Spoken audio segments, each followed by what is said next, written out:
કેમ છો મિત્રો? તો ફાઇનલી આપનું ધોરણ 10નું 2026 માટેનું એક પરફેક્ટ ટાઈમ ટેબલ આપણે તૈયાર કરી દીધું છે. અને જો તમે અત્યાર સુધી કશું જ વાંચ્યું નથી અને જો અત્યારે તમને પ્રેશર છે કે હું કેવી રીતે આખો સિલેબસ પૂરો કરીશ, તો ટેન્શન વગર તૈયારી કરજો. આ ટાઈમ ટેબલ ફોલો કરીને 15 ડિસેમ્બરથી 10 જાન્યુઆરી સુધીની અંદર તમારો બધો જ સિલેબસ પૂરો થઈ જશે અને તમે સારામાં સારું રિઝલ્ટ લાવી શકશો. તો કોઈ પણ સમય વેસ્ટ કર્યા વગર ફટાફટ આપણે ટાઈમ ટેબલ સમજવાની શરૂઆત કરીએ. ટાઈમ ટેબલની સમજવાની શરૂઆત કરતા પહેલા એક નાની અમથી વાત જોઈ લઈએ બેટા, કે આપણે ઘણી વખત ટાઈમ ટેબલ બનાવ્યું છે, પણ એમાં આપણે કર્યું છે શું? ટાઈમ બેઝ ટાઈમ ટેબલ બનાવ્યું છે. નાઉ ટાઈમ બેઝ ટાઈમ ટેબલ એટલે શું છે? આપણે સમય રાખ્યો હોય કે 7 વાગ્યાથી લઈને 8 વાગ્યા સુધી 1 કલાક હું વાંચીશ. પણ ધારો કે કોઈક એવી સિચ્યુએશન થઈ કે તમે 7 થી લઈને 8 સુધી વાંચી શક્યા નહીં અને એ દિવસે તમારું ટાઈમ ટેબલ બ્રેક થઈ ગયું, એટલે તમે બીજા દિવસે નેક્સ્ટ ડે તમે વાંચો નહીં. અને આવી રીતે આપણે બનાવેલા અત્યાર સુધીના બધા જ ટાઈમ ટેબલ ફેલ જાય છે. એટલે આપણાથી ટાઈમ ટેબલ ફોલો થતા નથી. પણ હવે આપણે સબ્જેક્ટ બેઝ ટાઈમ ટેબલને ફોલો કરવાના છે. આ શું છે આપણે સમજીએ, છેલ્લા સુધી જોજો, બહુ જ મજા આવશે. બહુ જ મસ્ત ટાઈમ ટેબલ છે અને તમારાથી 100% આ ટાઈમ ટેબલ ફોલો થવાનું છે. સો ચાલો શરૂ કરીએ ટાઈમ ટેબલ સમજવાની. સૌથી પહેલા આપણે ટાઈમ ટેબલમાં શું છે એ જોઈએ. સો આ રહ્યું આપણું ટાઈમ ટેબલ. આપણું ટાઈમ ટેબલ શરૂ થાય છે 15 ડિસેમ્બરથી. 15 ડિસેમ્બર, હું પેનનો કલર છે ચેન્જ કરી લઉં. 15 ડિસેમ્બરથી આપણું ટાઈમ ટેબલ સ્ટાર્ટ થાય છે અને 11 જાન્યુઆરી રવિવારે આપણું ટાઈમ ટેબલ પૂરું થશે. ટોટલ 4 અઠવાડિયાનો દિવસ છે. 4 અઠવાડિયામાં આપણે બધા જ વિષયના બધા જ ચેપ્ટર્સ કવર કરવાના છે. મિત્રો, એટલા બધા ચેપ્ટર છે કે જો આપણે સમજીશું ને તો એવું થશે કે આ કેવી રીતે આપણાથી પૂરું થશે. જેમ કે મેથ્સમાં ટોટલ 13 ચેપ્ટર છે. 13+1 સંભાવના 14 ચેપ્ટર છે. સાયન્સની અંદર ટોટલ 13 ચેપ્ટર છે. એસએસની અંદર ટોટલ 23 ચેપ્ટર છે. ગુજરાતીની વાત કરી લઈએ તો ગુજરાતીની અંદર ટોટલ 26 ચેપ્ટર છે, 26 ચેપ્ટર છે. આટલા બધા ચેપ્ટર આપણે કરવાના છે. હજી ઇંગ્લિશના 10 ચેપ્ટર પ્લસ ગ્રામર એ બાકી છે. હજી સંસ્કૃત અને હિન્દી જો તમે લીધું હોય તો એના 22 કે 20 ચેપ્ટર જે હિન્દી સંસ્કૃતના થાય છે એ પણ આપણે કવર કરવાના છે. આ બધું જ જો આપણે જોવા જઈએ ને તો લગભગ 100+ ચેપ્ટર્સ ખાલી ચેપ્ટર્સ પાર્ટ 100 થી વધારે ચેપ્ટર આપણે કવર કરવાના છે. એટલે ધ્યાનથી જોજો તો જ પૂરું થશે, નહીં તો પૂરું નહીં થાય. આપણે સારામાં સારું રિઝલ્ટ લાવવાનું છે. સો સૌથી પહેલા જો આપણે કરવાનું શું છે અને કેવી રીતે ફોલો કરવાનું છે એ સમજી. આપણે સબ્જેક્ટ વાઇઝ, ફરીથી કહું છું, આપણે સબ્જેક્ટ બાઉન્ડ કામ કરવાનું છે. સબ્જેક્ટ બાઉન્ડ કામ એટલે કેવી રીતે કરવાનું છે? જુઓ, ધારો કે આવતીકાલે 15 તારીખ છે. 15 તારીખ અને સોમવારે તમારે 2 સબ્જેક્ટ વાંચવાના છે, મેથ્સ અને ગુજરાતી. હવે ગણિતની અંદર કયા ચેપ્ટર વાંચવાના છે? તો ગણિતની અંદર 13 અને બીજું, 13મું અને બીજું, આંકડાશાસ્ત્ર અને બીજું, બે ચેપ્ટર આપણે વાંચવાના છે. અને ગુજરાતીની અંદર ફર્સ્ટ, સેકન્ડ અને થર્ડ, આ 3 ચેપ્ટરો વાંચવાના છે. 13મું, બીજું ગણિતનું અને પહેલું, બીજું, ત્રીજું ગુજરાતી. આટલું મારે સોમવારે પતાવવાનું છે એટ એની કોસ્ટ. હું 1 કલાકમાં પતાવું, હું 2 કલાકમાં પતાવું, 3 કલાકમાં પતાવું, 6 કલાકમાં પતાવું, ટાઈમ મેટર કરતો નથી. મેટર શું કરે છે? ચેપ્ટર્સ મેટર કરે છે કે હું આ ચેપ્ટર પતાવું છું કે નહીં. જો તમારા ચેપ્ટર્સ પૂરા થાય તો તમે એ દિવસનું ટાઈમ ટેબલ ફોલો કર્યું કહેવાય. જો તમારા ચેપ્ટર્સ પૂરા થતા નથી તો તમે એ દિવસનું ટાઈમ ટેબલ ફોલો કર્યું ગણાય નહીં. એટલે આપણું ટાઈમ ટેબલ કેવું છે? આપણું ટાઈમ ટેબલ સબ્જેક્ટ બાઉન્ડ છે. આપણું ટાઈમ ટેબલ ટાઈમ બાઉન્ડ નથી, સબ્જેક્ટ બાઉન્ડ છે. હવે એનાથી થશે શું એ સમજો. આખું ટાઈમ ટેબલ જોઈએ ને એટલે ખબર પડશે કે આપણે સોમવારે ગણિત કર્યું, મંગળવારે હવે કોનો વારો છે? સાયન્સ અને હિન્દી સંસ્કૃતનો. તો સાયન્સની અંદર 5મું અને 12મું ચેપ્ટર, હિન્દી સંસ્કૃતમાં પહેલું, બીજું, ત્રીજું ચેપ્ટર. બુધવારે એસએસ અને ઇંગ્લિશનો વારો છે. તો એસએસમાં કયું ચેપ્ટર છે? 10મું અને પહેલું ચેપ્ટર. અને ઇંગ્લિશની અંદર આપણે ફંક્શન અને શોર્ટ નોટ કરવાની છે, ચેપ્ટર્સ કરવાના નથી. કેમ એવું? તો આપણને ચેપ્ટર્સમાંથી, આપણા જેટલી પણ ઇંગ્લિશની ટેક્સ્ટબુક છે, ટેક્સ્ટબુકમાંથી એક તો ક્વેશ્ચન આન્સર જે પૂછાવાના છે એ ક્વેશ્ચન આન્સર પેરેગ્રાફ બેઝ પૂછાવાના છે, પણ જે શોર્ટ નોટ છે આપણે મોઢે લખવાની છે, એટલે આપણે શોર્ટ નોટ મોઢે કરવાની છે અને 10 ચેપ્ટરની નથી કરવાની. આપણે પ્રીવિયસ યરના ક્વેશ્ચન પેપરના PYQ ની અંદર જે પૂછાયેલી શોર્ટ નોટ છે ને એ જ કરીશું, બીજી કરીએ નહીં. એટલે ઇંગ્લિશની અંદર આપણે ગ્રામર પર વધારે ફોકસ કરીશું, બાકી બીજી કોઈ વસ્તુ ઉપર ઝાઝું ફોકસ કરીએ નહીં. ચલો, એસએસ ની અંદર વાત થઈ ગઈ. એસએસ ની અંદર બુધવારે આપણે 10મું અને પહેલું કરીએ તો એની સામે ઇંગ્લિશની અંદર ફંક્શન અને શોર્ટ નોટ કરીશું. હવે ફરી પાછું આ જ સાયકલ ફરી રિપીટ કરવાની કે ગુરુવારે ફરી પાછું મેથ્સ અને ગુજરાતી, શુક્રવારે ફરી પાછું સાયન્સ, હિન્દી, સંસ્કૃત અને શનિવારે ફરી પાછું ઇંગ્લિશ અને એસએસ કરવાનું. આ 2 સાયકલ જો તમે રિપીટ કરો તો એક અઠવાડિયામાં તમારા આટલા ચેપ્ટર કવર થઈ જાય. હવે આ બોલવું તો કેટલું સહેલું લાગે છે કે એક દિવસમાં મેથ્સના 2 થાય, બીજા દિવસે સાયન્સના 2 થાય, ત્રીજા દિવસે એસએસનું 2 થાય, સાથે સાથે ભાષાઓ જે છે ગુજરાતી છે, હિન્દી, સંસ્કૃત છે, ઇંગ્લિશ છે, બધું જ મારું કવર થાય. કેટલું સરસ લાગે. પણ બેટા કોઈ દિવસ પ્રેક્ટિકલી જોવા જઈએ તો એકાદ દિવસ તો એવો થશે જ કે જ્યારે આપણું આ વાંચવાનું રહી જાય. તો એ દિવસે શું કરીશું, તો આપણો જે રવિવાર છે એ બફર ડે અથવા તો રિવિઝન ડે છે. એટલે આ દિવસે આપણે આખી વસ્તુઓમાં જે કંઈ પણ બાકી રહી ગયું છે, કોઈ કારણસર મારું કામ બાકી રહી ગયું છે, તો આપણે રવિવારે પૂરું કરવાનું છે. અને જો તમે આ બધું કમ્પ્લીટ પૂરું કરી દીધું હોય તો રવિવારે આપણે શું કરીશું, રવિવારે કરીશું રિવિઝન. એ રવિવાર આપણો રિવિઝન માટેનો છે, એટલે આપણું આગળનું જેટલું વંચાયું છે એ પણ પૂરું થતું જાય. હવે બીજી એક વાત કે ધારો કે હું આવતીકાલે 15 તારીખે વાંચવા બેઠો, 15 તારીખે આંકડાશાસ્ત્ર વાંચ્યું, આંકડાશાસ્ત્ર મારું 1 કલાકમાં પતી ગયું અને બીજા અડધો કલાકમાં મેં બીજું ચેપ્ટર પણ પતાવી દીધું, કાં તો 2 કલાકમાં મારું એક આખું મેથ્સ કવર થઈ ગયું. પછી હું સાંજે વાંચવા બેઠો અને સાંજે મારું 1 જ કલાકમાં ગુજરાતી અને આ 3 ચેપ્ટરો થઈ ગયા. તો આ દિવસ, આજના આખા દિવસમાં મેં વાંચ્યું કેટલું, 15 તારીખે 3 કલાક વાંચ્યું. તો એનાથી વધારે મારે વાંચવાનું ના, પછી આપણે વાંચવાનું નહીં. 3 કલાકમાં મારો સ્કેડ્યુલ પૂરો થતો હોય તો 3 કલાક વાંચવાનું, 3 થી વધારે જાજુ વાંચવાની મારે કોઈ જરૂર નથી. પછી આપણે કરીશું રિવિઝન.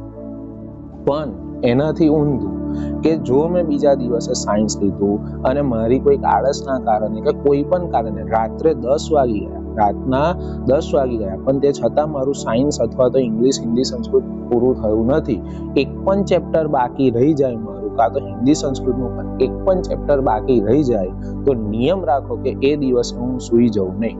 જ્યાં સુધી મારું કામ પૂરું નહીં થાય ત્યાં સુધી હું સૂઈ જવું નહીં. તો જ આ ટાઈમ ટેબલ ફોલો કરવાનું, બાકી કરાય નહીં. આટલું જો આપણે પ્રોપર રીતે કરીશું ને તો સારામાં સારા આપણા માર્ક્સ આપશે, સારામાં સારું રિઝલ્ટ આવશે. આપણે બફર ડે સુધી કામ લઈ જ નથી જવું બેટા, આપણે બફર ડે સુધી કામ લઈ જવું નથી. આપણે એક દિવસનું કામ એ જ દિવસે પૂરું કરવાનું છે. એટલે આવું સરસ એવું ટાઈમ ટેબલ છે. 4 વીકની અંદર જો આપણે ફોલો કરીશું ને તો 4 વીકની અંદર આપણું બધું જ કામ પતી જશે. એસએસમાં ચેપ્ટર વધારે છે એટલે છેલ્લા આપણે એસએસ વાંચવાનું થશે, પણ એની સામે આપણે ઇંગ્લિશ એ દિવસે રાખ્યું નથી, એટલે તમારું એસએસ સારામાં સારી રીતે વંચાશે.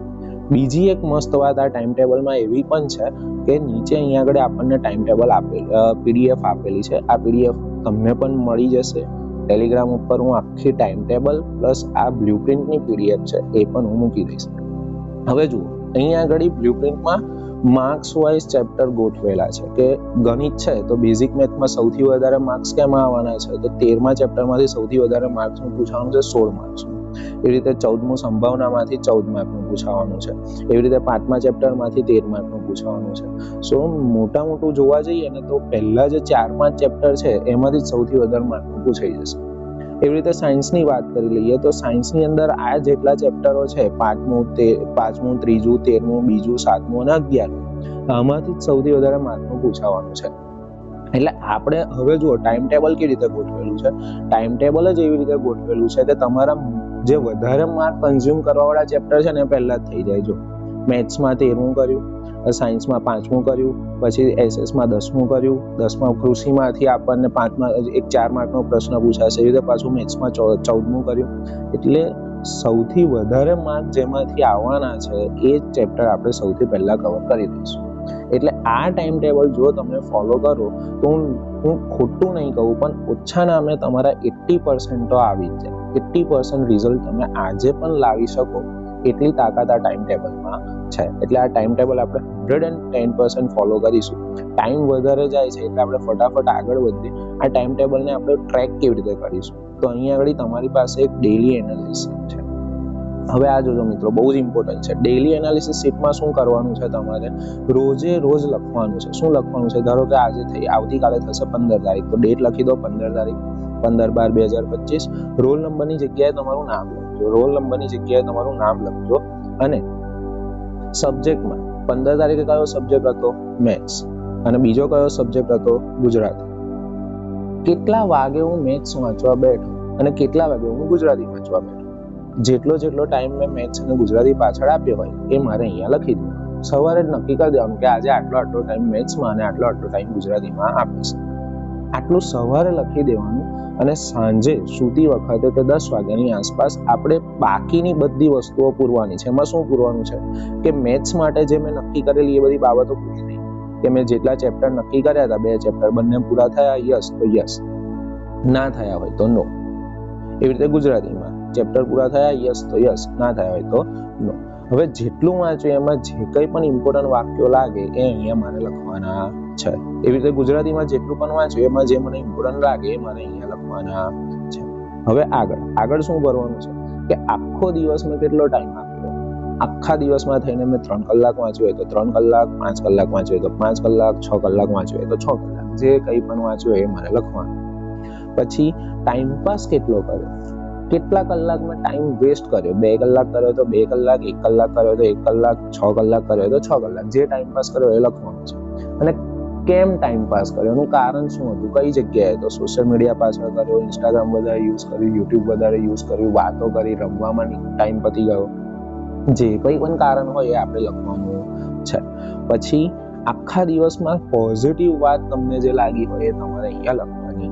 અને જે કંઈ પણ નેગેટિવ વાત લખી હોય એ પણ અહીંયા લખવાની છે. આપણા દરેકમાં કંઈક ને કંઈક પોઝિટિવ છે એ અહીંયા લખીશું. આપણા દરેકમાં કંઈક ને કંઈક નેગેટિવ છે એ પણ અહીંયા લખીશું. છેલ્લા આપણે આપણી સહી, આપણા વાલીની સહી કરાવી હોય તો વાલીની સહી પણ કરાવવાની છે. આટલું કરીએ ને એટલે આખા દિવસનું આપણું ટ્રેકિંગ થઈ જાય. અહીંયા આગળ નીચે આ જ વસ્તુને થોડુંક વધારે સારી રીતે બનાવીને આપી છે. આવું કંઈ પણ તમારે બનાવવાની જરૂર નથી. ઇવન આ પણ આવી રીતે બનાવવાની, પ્રિન્ટ કરાવવાની કંઈ જ જરૂર નથી. તમે તમારા નોટના ચોપડામાં લખી શકો છો. હવે એક મોસ્ટ ઇમ્પોર્ટન્ટ વાત જે આપણે ધ્યાનમાં રાખવાની છે કે આપણું જે ટેલિગ્રામ ગ્રુપ છે એમાં એક તો તમને આ PDF મળી જશે. PDF તમને ટેલિગ્રામ ગ્રુપમાંથી મળી જશે. નીચે હું લિંક આપી દઉં છું, લિંકમાંથી ડાઉનલોડ કરી લેજો. બીજી વસ્તુ કે આપણું જે ટેલિગ્રામ ગ્રુપ છે એમાં તમારે આ ડેઇલી એનાલિસિસ શીટ છે એવી સેમ શીટ તમારે નોટબુકના પેજમાં કાં તો આની જે પ્રિન્ટ કઢાઈ હોય એ રોજે રોજ ભરીને ટેલિગ્રામ ગ્રુપમાં અપલોડ કરવાની છે. ટેલિગ્રામ ગ્રુપમાં નિયમ જોઈ લીધો. રોજ સવારે 2 કલાક અને રાત્રે 2 કલાક ગ્રુપ ઓપન કરીશું. એમાં તમારે બધાએ પોતાની શીટ અપલોડ કરવાની. એટલે આપણને ખબર પડે કે કેટલા છોકરાઓ પરફેક્ટ તૈયારી કરી રહ્યા છે. છેલ્લો દિવસ એટલે કયો દિવસ? 11 જાન્યુઆરી. 11 જાન્યુઆરી આપણને ધ્યાનમાં આવી જશે કે આપણું કેટલા ટકા રિઝલ્ટ આવશે, આપણી કેટલી તૈયારી છે. એક ટાઈમ ટેબલ આપણે ફોલો કરવાનું છે. જો એ આપણે 100% કરી લીધું તો એવું સમજી લો કે ભલે આપણે આખું વર્ષ વ્યવસ્થિત નથી વાંચ્યું, આપણે 80% આરામથી 80% કે 85+ લાવી શકીશું. 90% ની આપણે વાત કરતા નથી. 90% લાવવા હોય તો આપણે આખું વર્ષ મહેનત કરી હોવી જોઈએ. પણ આ ટાઈમ ટેબલમાં તમારે જો ફોલો કરશો તો તમારા સારામાં સારા માર્ક આવશે એ વાતની ગેરંટી. હા, તમે ચેપ્ટરનો નંબર બદલી શકો પણ ચેપ્ટરની સંખ્યા ના બદલી શકો. કોઈને એવું લાગે કે મારે આજે સંભાવના નથી વાંચવું, મને બીજું કંઈક વાંચવું છે, તો તમે 13માની જગ્યાએ 12માની જગ્યાએ બીજું કોઈ પણ ચેપ્ટર વાંચો, વાંધો નહીં. પણ ચેપ્ટરની સંખ્યા એટલે કે મેથ્સમાં આજના 2 ચેપ્ટર છે તો 2 ચેપ્ટર કમ્પલસરી વાંચવાના. દરેક દરરોજ ટાઈમ ટેબલમાં જે વિષયો બતાવ્યા છે એ જ વિષયો પ્રમાણે વાંચવું જોઈએ. પોતાની રીતે એમાં કોઈ ચેન્જ કરવાનો નથી. તમે ચેપ્ટર ચેન્જ કરો, સબ્જેક્ટ ચેન્જ કરશો નહીં. એ બહુ ટેકનિકલી રાખેલા વસ્તુઓ છે. ત્રીજી વસ્તુ કે જો કોઈ દિવસ બાકી રહી જાય, ભૂલમાં પણ બાકી રહી જાય, આમ તો રહેવું જ ના જોઈએ, પણ જો બાકી રહી જાય તો રિવિઝન ડે જે રવિવારે આપ્યા છે એ દિવસે એને પૂરું કરી દેવાનું.